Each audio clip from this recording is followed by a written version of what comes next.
I don't care what his name is, girl, it is what it is. I won't waste a dime or the bartender's time trying to catch a buzz over the thought of us. But I'll drink to a country song, to another long work week gone, and I'm raising my glass to a long lost buddy I ain't seen. I might stay for one more round, or I might close this place down. But don't think for a second I'm out to drown your memory. Baby, you ain't worth the whiskey.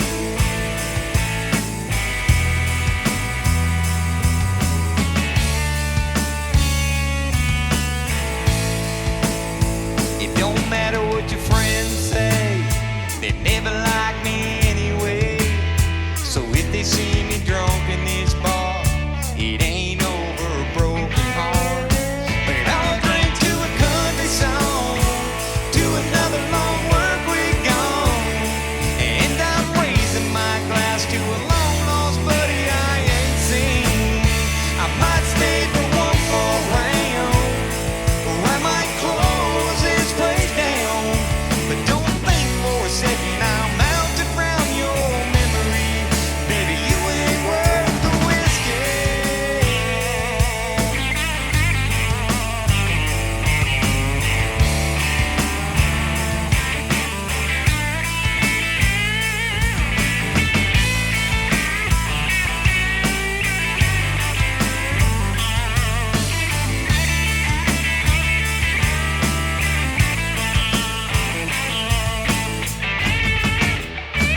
Cheers to a good country song, to another long work week gone, and I'm raising my glass to those saving our ass overseas.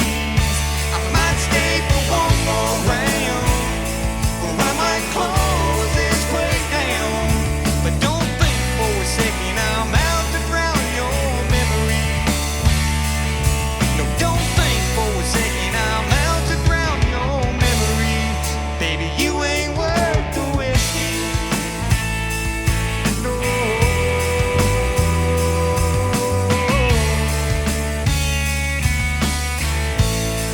Baby, you ain't worth the whiskey.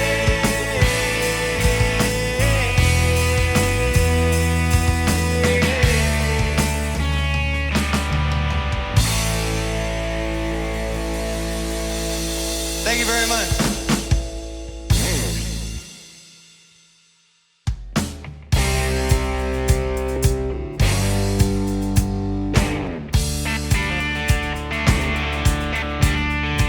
Yeah, I'm tired of this highway.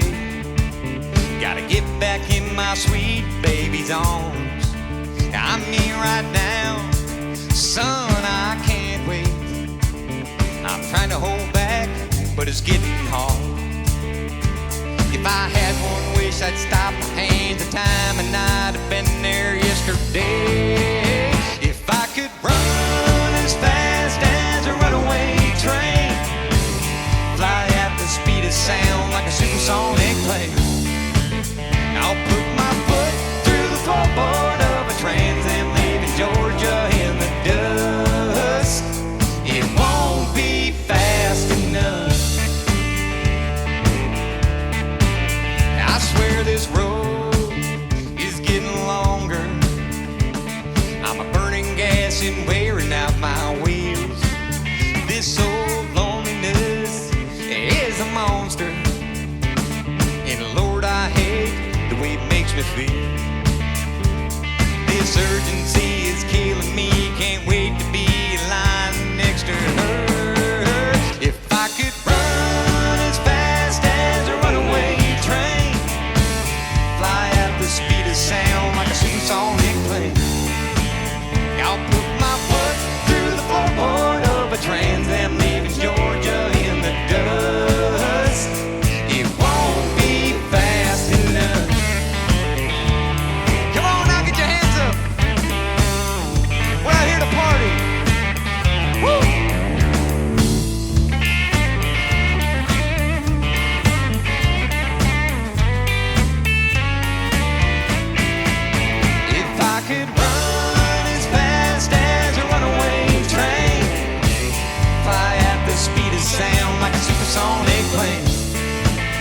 I'll put my foot through the floorboard of a Trans Am leaving Georgia in the dust.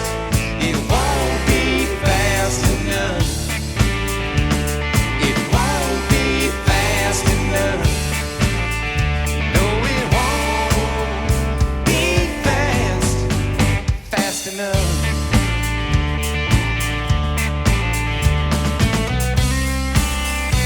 Come on now. Woo!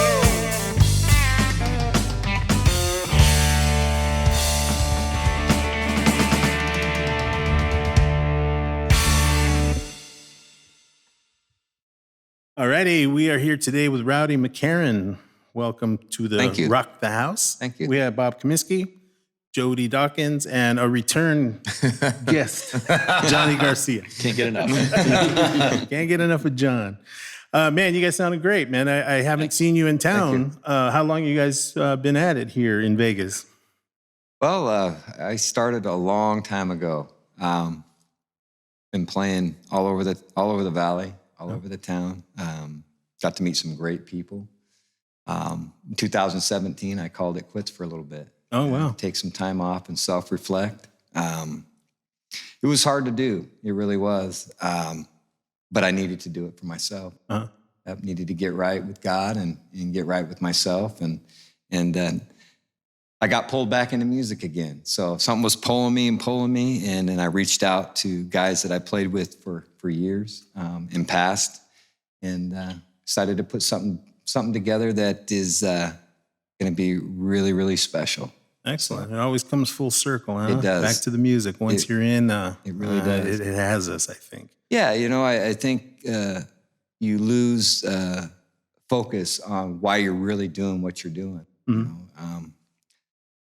Making people happy, changing lives. That's really important, and bringing families together, for a happy time. And like I said, I lost focus of that a long time ago. Mm-hmm. And now I'm back with these guys here, God's blessing, and we're going to make something real, real special. So Excellent. Now, I know you guys did a couple of original tunes in the set here tonight. Were you doing originals primarily, or covers, or both? What were you doing as a band? Well, when I started out, I was strictly a cover band. Mm-hmm. And I knew there was something more. People were asking, where's your originals? So I bit the bullet and went down to Nashville, spent a year down there, lived in a trailer park. It's a Grand Ole Opry in Goodlettsville. Yeah.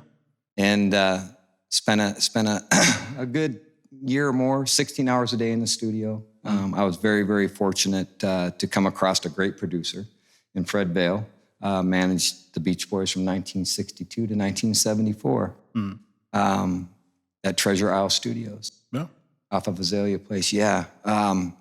So we hit it off, and we ended up looking for songs. It took a while, really did. People trying to tell you what they want you to sing, but it's really not your style. Sure. So it took a little bit, but we ended up cutting the album, I believe, in February 2014. It's called Eyes Wide Open. There's 16 great tracks on the album. We did 2 of them tonight, another Whiskey Sunday and Fast Enough. Excellent, yes. So, pretty much played that album, did a bunch of openers, which was really, really nice. But I'm glad to be back. I really am. I'm glad to be back. It's a whole new light for me. Right. These guys are amazing. And I told them, it's going to be all about the family, And then my wife is absolutely amazing. She's my rock. I mean, she keeps me grounded. Keeps me focused. And I'm not going to get away from that. Not this time. Gotcha. So, yeah, excellent. So what have been the struggles in Vegas, particularly as an original band and as a cover band? So I mean, obviously, the heart will lean toward doing the originals. Those are the things that we like to do, as musicians, as artists.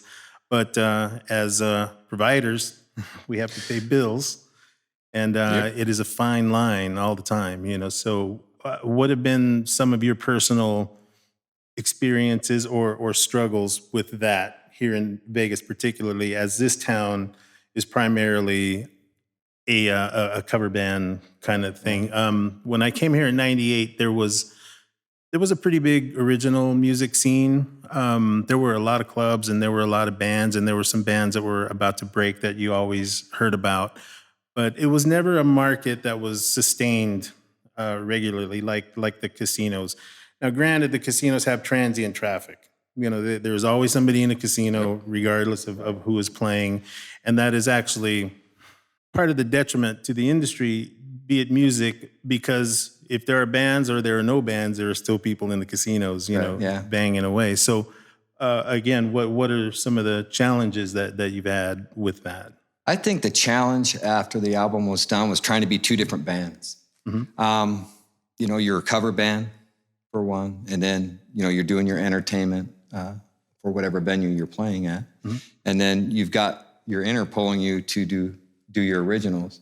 And it was a hard balance. When we did openers for certain majors, it was nice to play the album. But then when you're in the casinos, they want to hear what the people want to hear. Sure. The casinos do. So you need to play what's popular, get them out on the dance floor.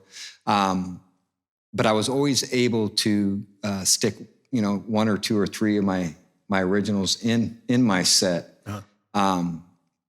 But they stuck out because I was more of the rock country at the time. Right. So coming back, I think, I'm structured the set list now around the originals. So when I do play the originals, it's not going to stick out. But I think the biggest struggle was trying to be two different bands. Sure.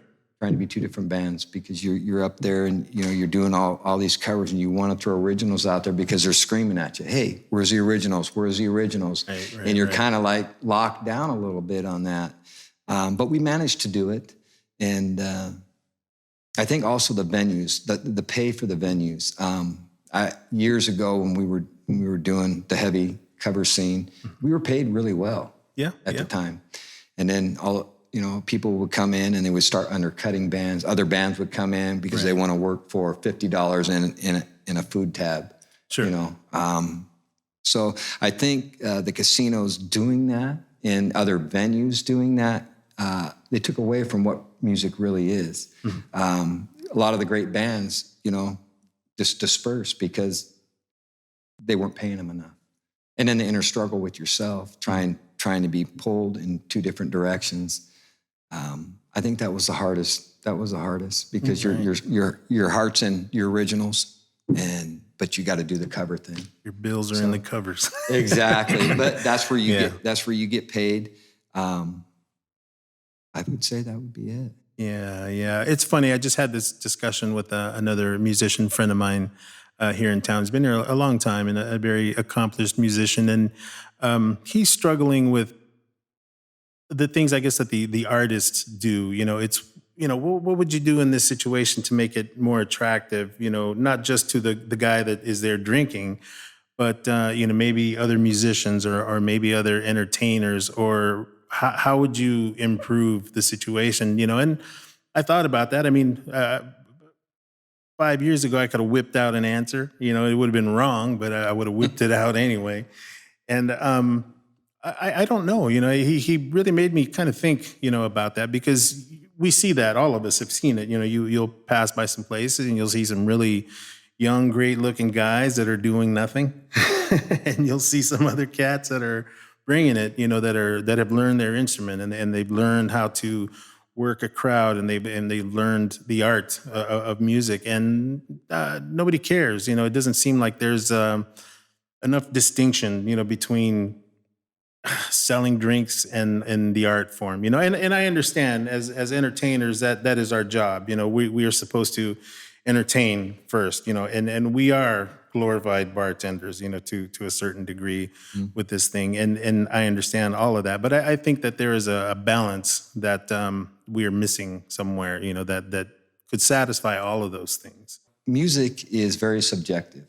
Absolutely. Okay. Yes. So, my job is to change people's lives. These guys too. I don't know how many times I've been at shows and people have come up and go, I've I've had a really tough day. I lost my daughter. I lost my husband. I lost my wife. But coming out and hearing you, you know, I wanted to commit suicide.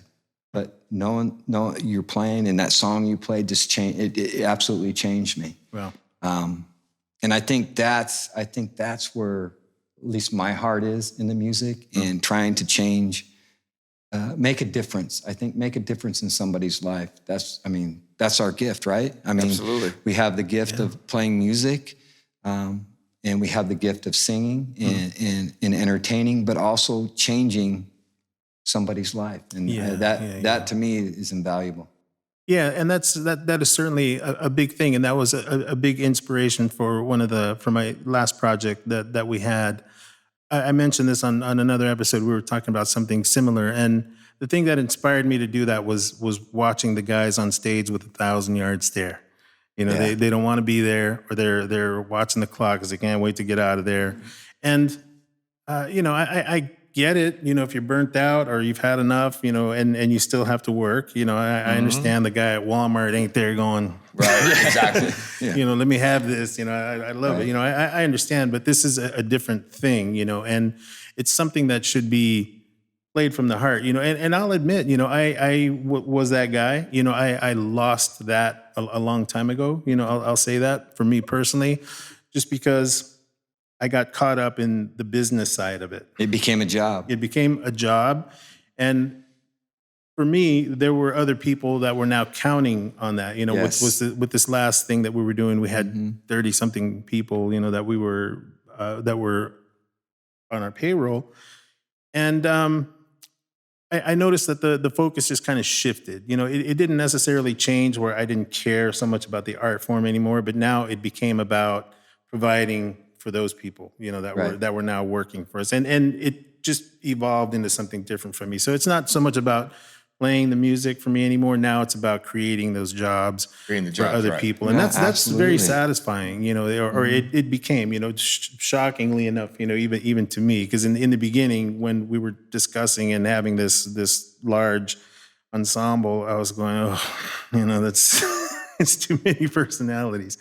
But we got really lucky. We got a really great bunch of guys, and it was just like you said, it was like a family, you know. And for so many people, that is so rare, and especially in Vegas. I mean, there are the hired guns, and there are the mercenaries, and everybody else. And I understand the game, but there's nothing that replaces that, you know. And it just changes the speed of everything, you know. And I can tell, you know, you guys are awesome. I mean, this is a great little thing, you know. It just feels good. There's nobody's tripping out, you know, nobody's anything, you know, and it's nice when it's that, you know. So, it is. So I love that. But Johnny, as a return customer, Johnny loved it. So he came back. Look at this guy.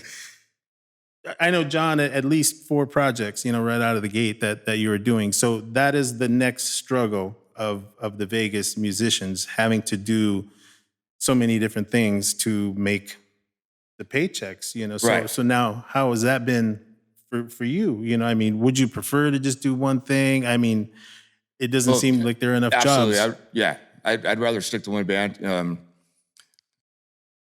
I bounce around a lot, you know, because, you know, the jobs aren't there. But when I first moved here in '93, I was with the band for like 6 years.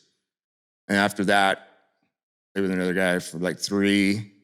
And then another but really, really good friend of mine, I've been with him for 12. Sure. You know? So when the work is there, I'm with that guy. With that guy. You know, if I have to bounce around a little bit, you know, to keep the calendar full, then so be it, of course. Sure. You know, which makes it fun for me too, because I get to play with different players. Right. You know, play different songs and different genres of music as well. Yeah. You know, but you know, the pandemic thing, you know, everybody's been out of work. Yeah. Out of work. And so it's coming back, you know. Rowdy, give me a shout. Hey, I'm back. You know, I want to go back to work. You know, I need a band. There you go. I'm in. Absolutely. I'm in. Let's do it. Yeah. That's I'm great. in. Let's do it. You know, Jody was on board already. You know, went through a few musicians, but there's always gave Bobby a shout, and Bobby's like, I've been waiting for something like this. Yeah, and I know Bob too. I've worked with him a few times in some things, and I know you bounce around in a few different things too. So I mean, how's that experience for you? Well, I mean, the past year, it seems like forever since it's been like that in a way, in any steady form. You know, it's a challenge to stay focused with, you know, and be prepared for different groups. But I mean, you look at it either way. That's fun to be busy. Right. Like Johnny said, I worked out here my first time in 1989, and moved out here in '94. And I was with a group, you know, exclusive for 6 years. Banged around for a year or two, and then joined another group for about 7 years. So, you know, having those long-term acts, you know, and working steady for long periods of time used to be the norm. Right. Used to be. The last 15, 20 years, it's changed over time. So we all get used to doing different projects. Right. You know, but it's nice when you do get to work with good people and something, you know, gives you recurring gigs with them. Right. That's best. Yeah, and that's definitely something, like I said, for me, had become more important, you know, working with the right guys. And I used to really enjoy kind of bouncing around, you know, a little bit. You know, my ADD was, you know, wouldn't allow playing in one thing. And actually for me, when I had come to town, I didn't come here as a player. I had a studio, a rehearsal studio. And that was the main thing I was doing. I was already kind of all but retired. So I wasn't really known, you know, in the community as a drummer. They either knew me as a drummer or a musician or the guy from the studio, and nobody connected that it might have been the same guy, which was fine. I had never played in cover bands before, ever, until I moved here. I made my fortune doing originals, or rather spent a fortune doing originals.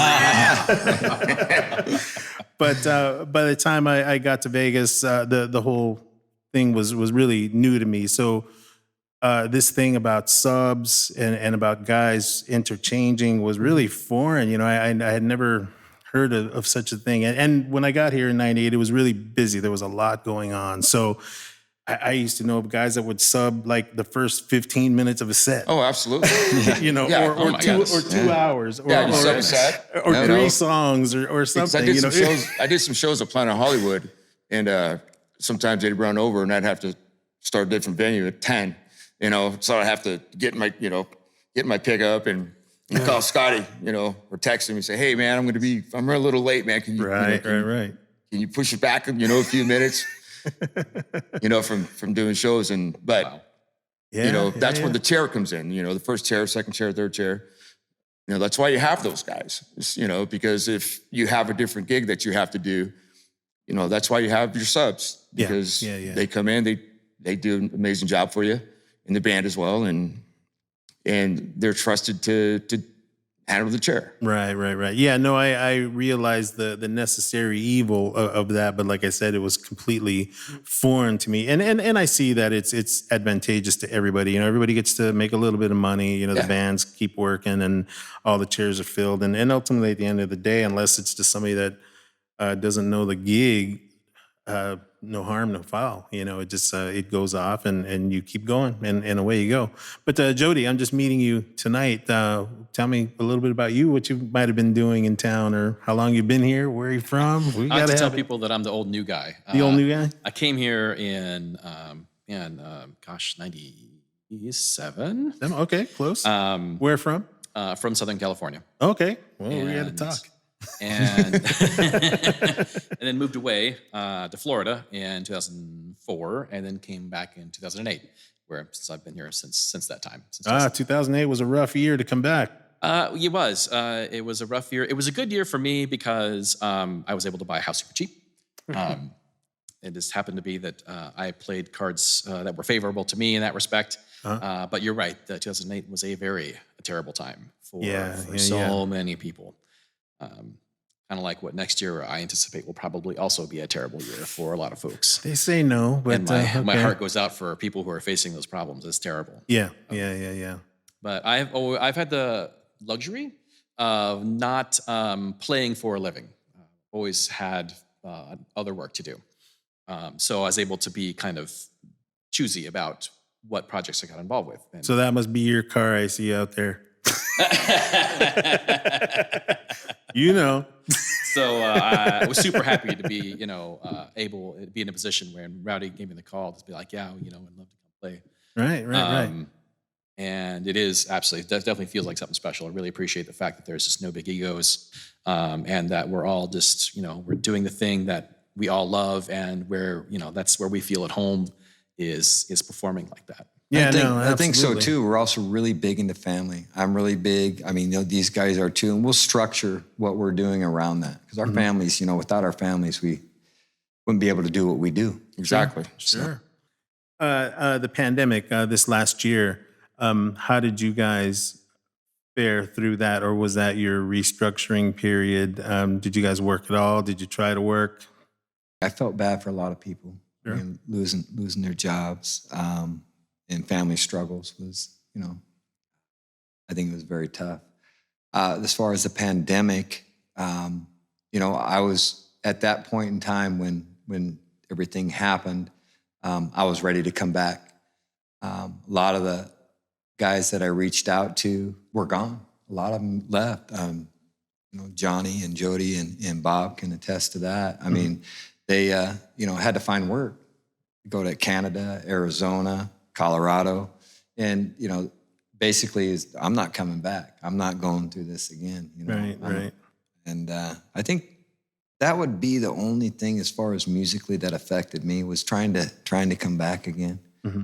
So, but very blessed. I'm here, and I can't wait. So, And that was tough. The guys that did leave, there was nowhere to go. It's not like it just dried up in Vegas and okay, well, Nashville or LA or whatever. It was global, So we were affected like that directly. Some of our guys had to leave town, and they're just waiting, for the go ahead that it's picked up again, or that it's back on. And I see some things picking up, and there's June 1st. I guess they're talking about we're going Texas style or whatever. Right. And, Yep. but we'll see. But I think it's still going to be kind of a slow burn, before it's back to where it was, for everybody. The casinos and the entertainment people have their pick of any musician and band, right now, because there are so few rooms and so much talent, so many entertainers, that are ready to go right back in. In Southern California, were you playing? Were you working down there as a musician? No. So a fun fact about me is that we have a little bit something in common. I was listening to you talk, I think in episode 2, about your father having been a session player for Campbell Records. And he, if I remember this right, kind of guided you away from that, from that lifestyle. So I grew up in a family of musicians who worked in the church, not for record labels or anything, but they also kind of steered me away from that life of making a living playing music. And Right. So I really didn't start playing professionally until I was in my 30s. Oh, wow. And I played my first gig, and I was like, my gosh, this is what I have been avoiding. Like, I thought this was a bad thing. Oh, I could have been doing this all along. Which, I mean, maybe in retrospect, it will have turned out that would have been a good thing. But I was shocked at what I was missing out on. So, Right. So no, when I was in Southern California, I played mostly in the church. Oh, okay. I've been playing since I was 15, since my dad decided that he needed a bass player in his band, and was like, "Here's a bass. Here's the strings. These are what the frets do, and we'll figure it out." And I was like, "Okay." That's excellent. Yeah. That's I think by attrition. I was destined to end up in the industry, somehow, and like I talked about it in that episode. I didn't take to it because it was this deep passion, yearning. I was trying to get out of class early, and a buddy of mine had come up and say, "Hey, we joined the band. We get out of class early on Friday." I'm like, "Yeah, that's it." So that's another story. But I've enjoyed it. It did. I would say it absolutely saved me, in those years, and my mom and dad were right to have shielded me that way, because I that would have been me. I would have been that 14-year-old dopey kid going out there on a U-Haul tour, you know, trying to do whatever. And Playing for gas to the next gig. Absolutely. You know, that would have certainly been the case. So I'm thankful, you know, for that. And then I was distracted. I was a total band nerd. You know, I did marching band and all that. And that took my whole life all the way till I was 21. And by then I kind of learned a little bit, you know, and then by the time I got here, my worst experiences were by my own hand in music. So my parents did well, you know, as far as that went. But I love it, you know, just like we all do. You know, there's something about it that you just can't explain to the people that don't do it, you know. And I love what you're saying about the experience that you are creating for the people that are watching you, because I think a lot of guys don't think about that. You know, it's easy to be selfish about what this is for us and for you and for what it brings you. And it's easy to shut them out. You know, it's funny. I was doing a show here at the House of Blues, and the instructor there was a band, and she used to get mad like when the musicians would close their eyes, like if they're playing and they're, you know, they're being touched by the Spirit, and she would flip out, you know, and I didn't understand, you know, and then finally she explained to me, which I didn't completely agree with. She said, look, when you close your eyes as a musician on stage, you're shutting the people out. And I understand that from the perspective of somebody that is not a musician, but that's when you're in, man. Yeah, You are. You're at home. You are touched by the Spirit. You know, for you know. And I think people like to see that. And I don't think it's so much. Why is that guy closing his eyes? I think so too. You know, now in all fairness, you know, this is somebody with more of a theater background and wanting that connection, you know, visually. But that just kind of made me think about what we do on stage, you know, and who is affected, because they're watching, you know, they're watching, man. And it's just like you say, at the end of the night, somebody will roll up on you and say, oh man, you know, I was having the worst day until you guys did Mustang Sally. and I was happy, you know. And it's usually when you don't expect it, you know, and it's hard, you know. There's the guys that are out there for themselves and the guys that are out there for them, and that's fine, you know. They're everywhere, but it's good to give it back like that, man. It is. You know? It's nice. Yeah, it's cool. I love giving back. I mean, there's no better feeling. I don't think there's any better feeling knowing that, you know, you've changed somebody, or you steered somebody in a different direction, or them singing your songs back to you, whether it's original or cover, knowing that they're happy, knowing that you're doing your job, and, you know, how insignificant. I mean, we don't know these people, but we're all brothers and sisters. You know, we really are. And we all have feelings, and, you know, like I said, if we can change, or I can change, or Johnny or Jody or Bobby, just make a difference. That's what it's about. Making a difference. That's music. I mean, you know, we didn't choose to do this. I feel I wasn't. It was a calling. It was something that, you know, God gave me a gift, Johnny a gift, Jody a gift, and Bobby a gift. Right. And it's our job to give back. Right. And we can give back on stage. Because when we get on stage, it's our home. This is where we're happy. Nothing else matters outside of the guys you're playing with and the fans that you're singing to. Sure. It's a wonderful world. And if somebody asks you to describe it, it's hard. Yeah. You have to really have to experience that. Right, so. Right. And right before you started, you had asked me, I want to circle back to this because I do, about what we were trying to do. I think rock the house with this whole thing. And the truth was, we don't know. We were just bored to death.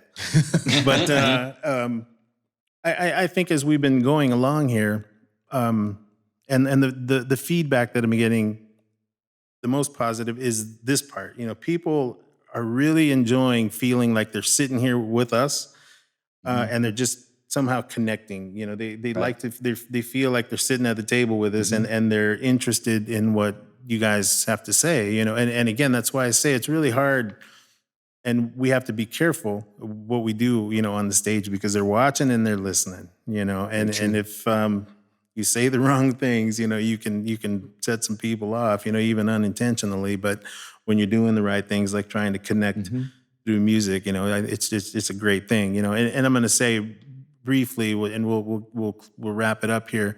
I learned a lot from one of the guys that was in the show and happens to be sitting just off camera here tonight. This guy loves to play, and his spirit is just golden. And I don't even think he realizes how much of an influence that was to me, because it was just something I hadn't known, for a long time, and it was it brought the whole thing full circle for me, just right back to there. I forgot why I was doing this, Right.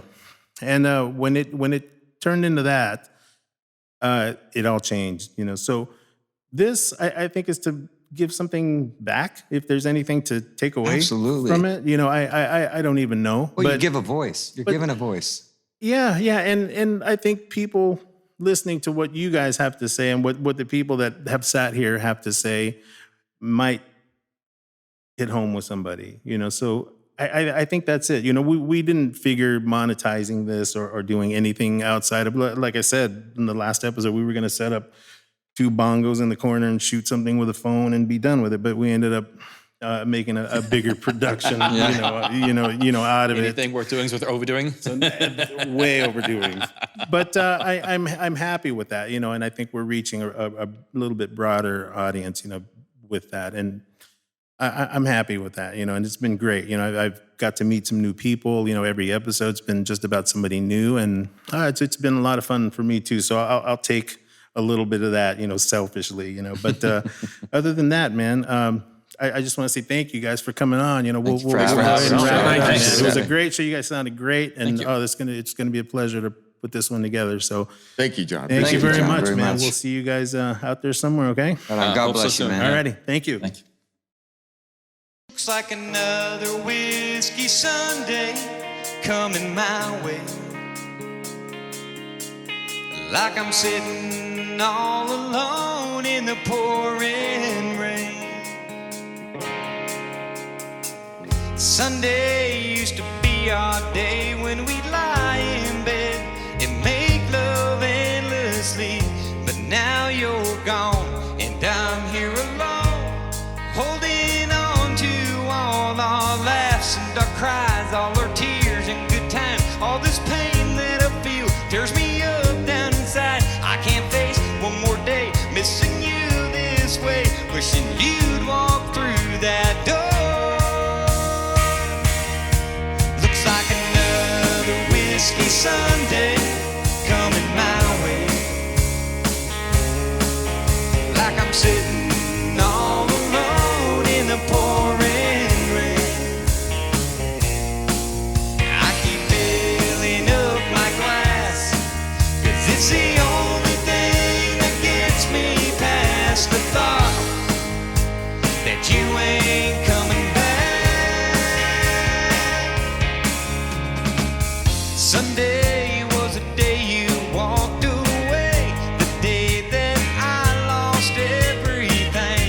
You took my heart, you tore it apart, and left me holding on to our laughs and our cries, all our tears and good times. All this pain that I feel tears me up down inside. I can't face one more day missing you this way, wishing you'd walk through that door. Looks like another whiskey Sunday coming my way.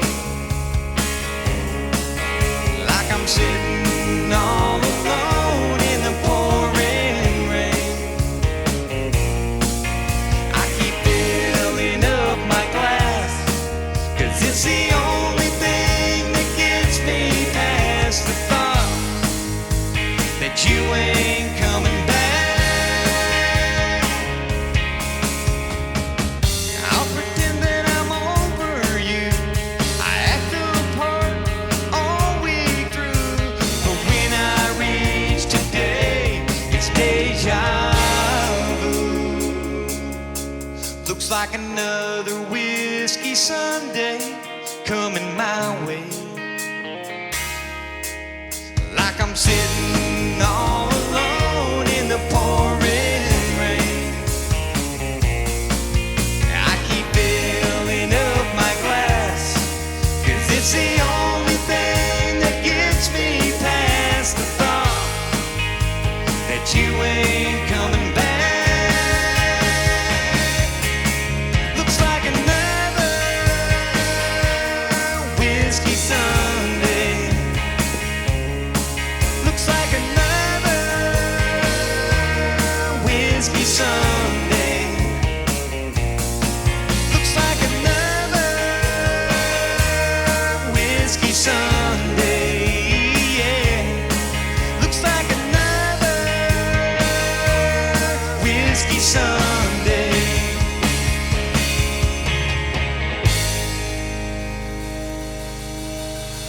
Thank you very much. I hope you all enjoyed that song. It's one of my favorites.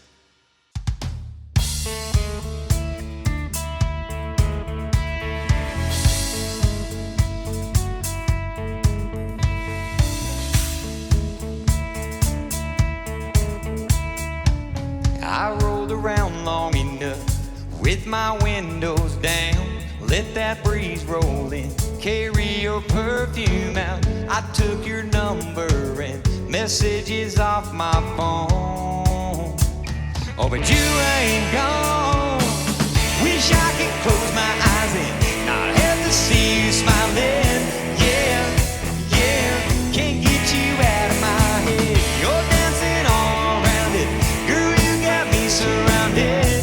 Yeah, yeah, can't get you out of my head.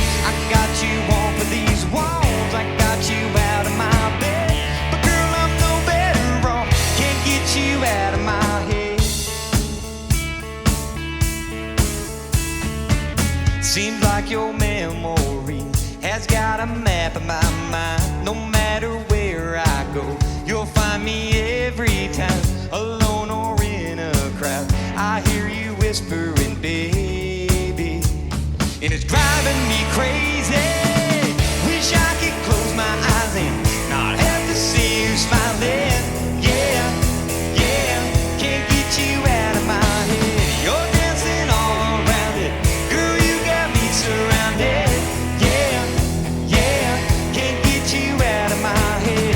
I got you on for these walls. I got you out of my bed. But girl, I'm no better off. Can't get you out of my head.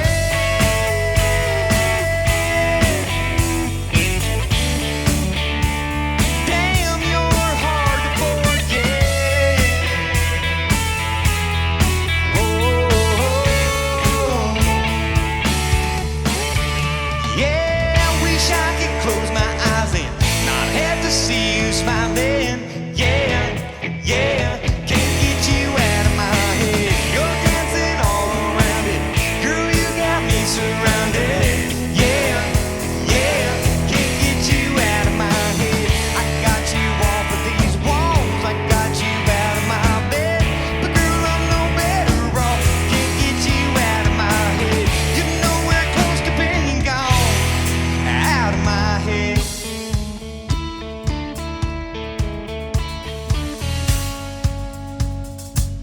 Yeah, out of my head.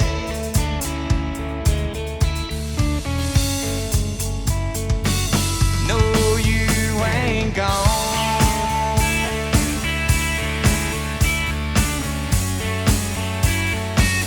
Yeah, out of my head.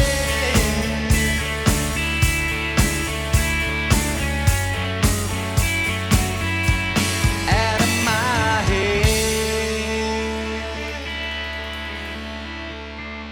Thank you very much. My name is Rowdy McCarran. This is my band.